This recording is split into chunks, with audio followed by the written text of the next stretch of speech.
আসসালামু আলাইকুম। আপনারা যারা আমার পিছনে যে ফসলটা দেখতে পাচ্ছেন, এই ফসলের নাম হলো কিনুয়া। এটা আমি প্রথমত ইউটিউব থেকে ধারণা পাই।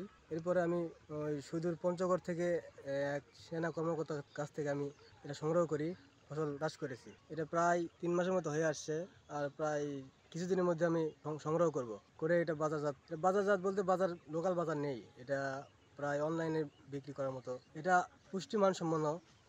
এটা আমার জানার মতে এটাতে ভিটামিন সি ছাড়া এখানে প্রায় সব ধরনের ভিটামিন এর মধ্যে বিদ্যমান আছে আর কি। রোগ প্রতিরোধ ক্ষমতা বৃদ্ধি করে, বিশেষ করে ডায়াবেটিস বা হাই প্রেশার যাদের আছে এগুলো জন্য খুব উপকারী। তো আপনারা যারা এই কিনে ফসল আপনারা নিতে ইচ্ছুক, চাষ করার ইচ্ছুক থাকলে আমার সাথে যোগাযোগ করবেন। আমি পরামর্শ বা যেভাবে হোক সহযোগিতা করবো আর কি। তো আপনারা যারা আমার এই কিনা ফসল বীজ হিসেবে করতে ইচ্ছুক, তারা আপনারা আমার সাথে যোগাযোগ করবেন। আমার নাম্বার স্ক্রিনে দেওয়া আছে, মানে দামটা যেটা সেটা আবার সঠিক নির্ধারিত নাই, এটা পরে আপনাদের জানা হবে।